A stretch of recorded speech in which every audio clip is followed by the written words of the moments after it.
नमस्कार.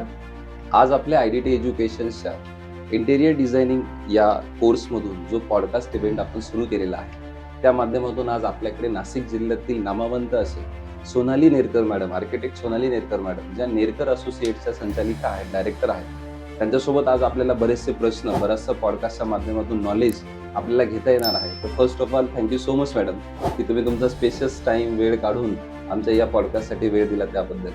आज या पॉडकास्टच्या माध्यमातून मॅडम आमचे जे काही विद्यार्थी शिक्षण घेत आहेत, जे शिक्षण घेऊन गेलेले आहेत किंवा जे येत आहेत आता नवीन विद्यार्थी, यांच्यासाठी चांगलं नॉलेज अवेअरनेस आम्ही सुरू केलेला आहे.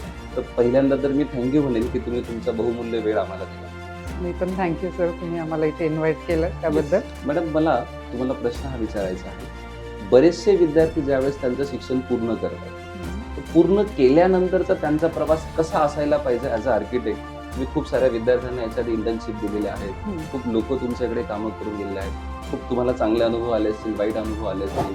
स्टुडंट्स ॲज अ इन्स्टिट्यूट आमचं कधीतरी ऐकतात, कधीतरी ऐकत नाही. त्या विद्यार्थ्यांनी त्यांची जर्नी आफ्टर एज्युकेशन कशी करावी, कशी पार पाडावी? प्रथम मला असं वाटतं की मुलांनी पास आउट झाल्यानंतर एफर्ट तर घ्यायलाच लागतात, पण बिफोर दॅट जर त्यांनी वाईल एज्युकेशन घेताना जर त्यांनी एफर्ट घेतले, म्हणजे ज्या ज्या कन्सेप्ट आहेत, जे जे डिटेल्स आहेत, जे कॉलेजमध्ये आपल्याला वेळोवेळी शिकवले जातात, ते त्यांनी फक्त थेरॉटिकली न शिकता प्रॅक्टिकली पॉसिबल असेल सगळ्या. कारण इंटेरियर असं आहे की घरातही तुम्हाला सगळ्या गोष्टी डिटेल्स बघायला मिळतात, फर्निचर म्हणा किंवा कुठले पण वॉल सॉकेट जॉईंट, अशा पद्धतीने.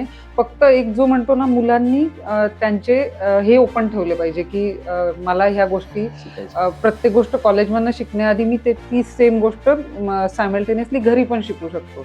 तर याने होतं काय की मुलांनी जर 4 वर्ष त्या गोष्टी पॅरलली शिकल्या, तर नंतर जेव्हा ते ऑन फील्ड येतात, ऑन साईट येतात, तेव्हा ह्या गोष्टींना स्ट्रगल कमी होतो. मला असं वाटतं. म्हणजे जर समजा की फक्तच जातोय आपण, कॉलेज अटेंड करतोय, काही गोष्टी आता पास होणं आहे तर ते मुलांना करणंच आहे, पण समजा जर त्यांनी वेळोवेळी ते केलं तर त्यांचे पुढचे बरेचसे एफर्ट कमी होतात.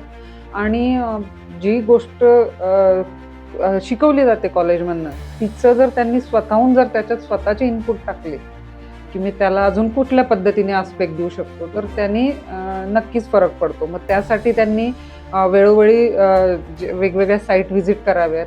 आजूबाजूला आपली कन्स्ट्रक्शन चालू असतात, इंटेरियर कोणी नाही म्हणत नाही, तिथे तुम्हाला जाण्यासाठी कोणी रोकत नाही. तुम्ही जाताय, बिल्डिंगमध्ये तुमच्याच चालू आहे, तिथे जाऊन बघून आले, एखादी शंका आली ती येऊन विचारली, किंवा स्वतःचं इनपुट देणं पण खूप महत्त्वाचं आहे कॉलेजच्या व्यतिरिक्त.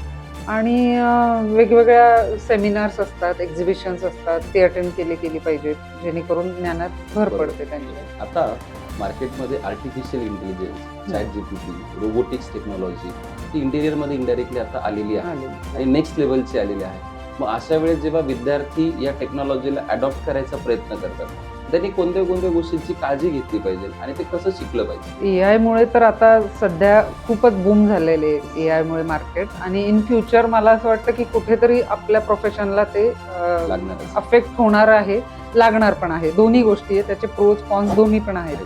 पण मला असं वाटतंय की जी गोष्ट तुम्ही ओरिजिनली तुमच्या थॉट प्रोसेसमधनं येते, ते तुम्हाला AI नाही देऊ शकत. तर मुलांनी किंवा स्टुडंट्सनी जर तुमचं ठरवलं की ह्या सरांकडे आपल्याला हे इनपुट, प्रत्येकाची स्टाईल असते, बरोबर, ते तुम्ही AI थ्रू नाही ती स्टाईल डेव्हलप करू शकत, कारण युनिकनेस हा तुमच्यामधून येत असतो. AI ला तुम्हाला कमांड द्यायला लागते, तेव्हा तो त्याच्या रिलेटेड ऑप्शन तुम्हाला देतो. तर त्याच्यासाठी तुमची ओरिजिनॅलिटी ही जी आहे ती तुम्ही स्वतः डेव्हलप केली. इन शॉर्ट, AI ला सगळेजण कॉपी करू शकतील किंवा AI सगळ्यांना कॉपी करू शकेल, पण तुमच्यातले थॉट्स आणि आयडियाज हे AI कधीच कॉपी नाही करू शकत. आणि ते एक इंटेरियर डिझायनरचं ब्रह्मास्त्र असेल या फील्डमध्ये. येस. आता ज्या वेळेस आपण AI चा विषय घेतला, मुलं ते शिकतात, पुढे जातात, पण आपण आता बघितलं मॅडम, खूप कमी वयाचे इंटेरियर डिझायनर्स, अगदी फ्रेशर्स सुद्धा मार्केटमध्ये खूप चांगलं मॉड्युलर लेवलचं काम करायला लागले, पण अचानक ते कुठेतरी थांबून जातात, ते पुढे जातच नाही. मग याच्या मागे पर्स्पेक्टिव्ह असतो की त्यांनी चांगलं इंटर्नशिप केलेलं नसतं किंवा ते अतिघाई करतात. मग विद्यार्थ्यांनी असे कोणते प्रोटोकॉल्स आहेत की जे पास झाल्यानंतर पहिल्या 4-5 वर्षात फॉलो केले पाहिजे? बेसिक तुम्ही म्हटलं ना, स्किलवरती कामं करा. स्वतःच्या सेल्फ स्किल ही इतकी इम्पॉर्टंट आहे की तुम्हाला ते लाईफ लॉंग तुम्हाला कुठल्याच गोष्टीचा शॉर्टेज होणार नाही. जे डिटेल्स तुम्ही कॉलेज टाईममध्ये किंवा नंतर जर तुम्ही ते प्रॉपरली जर ग्रास्प नाही केले, तर ते तुम्हाला कुठेतरी भविष्यामध्ये त्या गोष्टीचा अडसर येणारच आहे.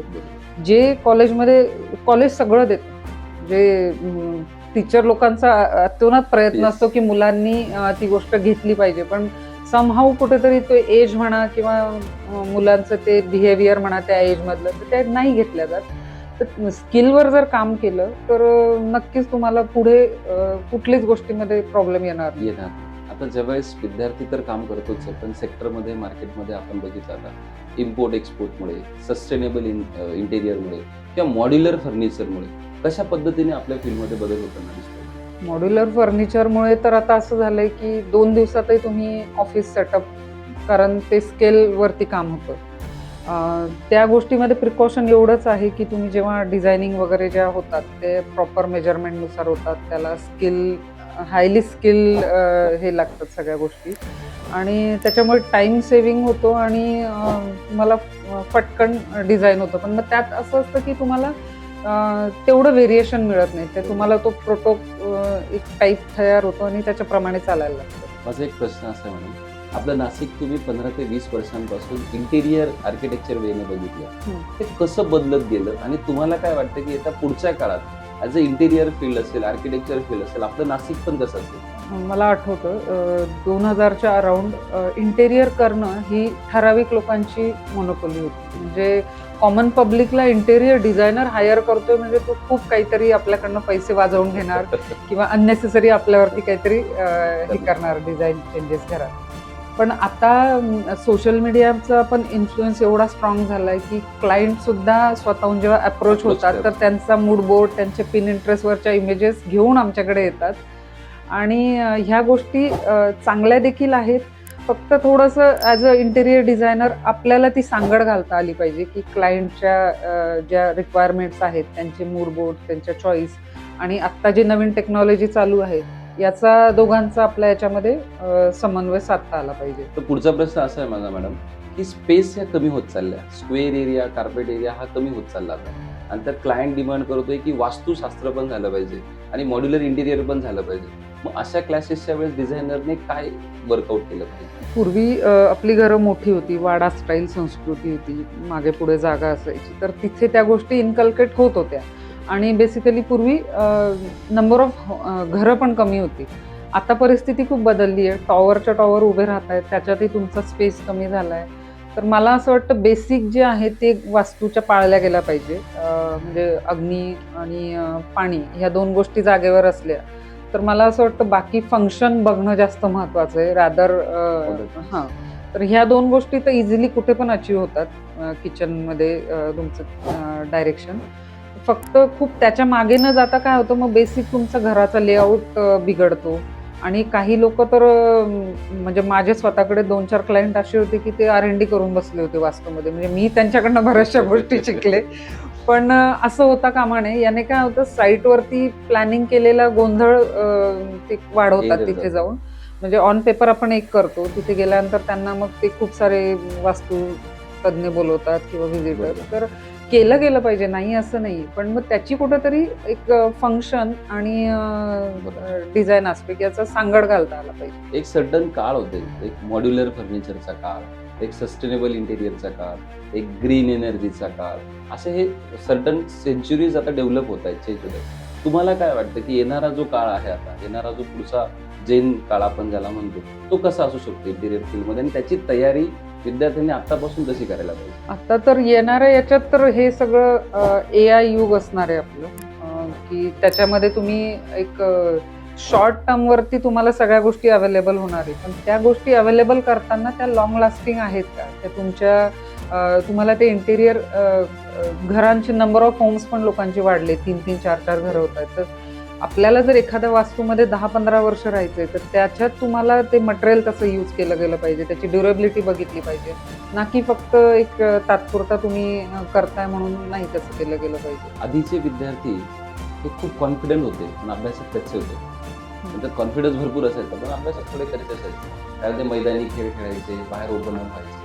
आताचे विद्यार्थी कॉन्स्टंट मोबाईलचा वापर करतात, टॅबचा वापर करतात. मग जेव्हा तो बाहेर पडतो त्याला थोडा पब्लिक फोबिया झालेला असतो, कम्युनिकेशन वीक असतो. तो कॉलेजमध्ये हुशार आहे अभ्यासामध्ये, पण बाहेर त्याला स्वतःला रिप्रेझेंट करता येत नाही किंवा त्याला स्वतःला दाखवता येत नाही. मग अशा वेळेस विद्यार्थ्यांनी त्यांच्यामध्ये काय बदल केले पाहिजे किंवा काय सवयी त्यांनी जडल्या पाहिजे, कोणतं स्किल त्यांनी अडॉप्ट केलं पाहिजे की जे पुढे जाऊन ह्या एरर्समध्ये येणार नाही. मुलांनी, मी म्हटलं ना मगाशी, की कॉलेजमध्ये असल्यापासूनच स्वतःला सगळ्या गोष्टींमध्ये इन्व्हॉल्वमेंट त्यांची झाली पाहिजे. कॉलेज जे सेमिनार्स ऑर्गनाईज करतोय किंवा साईट व्हिजिट ज्या ऑर्गनाईज करतोय, तिथे मुलांनी स्वतःहून इनिशिएटिव्ह घेऊन, लिडरशिप ही एका दिवसात उभी राहणारी नसते. तुम्हाला 2-3 वर्ष देऊन मग जाऊन तुमचा तो फोबिया थोडासा मागे होतो. मग कुठेतरी आपल्याला गोष्टी रिअलाइज होतात की आपण असं केलं पाहिजे. तर वेळोवेळी जे म्हणतो ना, प्रत्येक गोष्टीमध्ये इन्व्हॉल्वमेंटच महत्वाची. ती इन्व्हॉल्वमेंट जर तुमची असेल तर तुम्हाला पुढच्या गोष्टी पण सोप्या होतात सगळ्या. येस, नक्कीच मॅडम, खूप सुंदर मार्गदर्शन तुम्ही दिलं.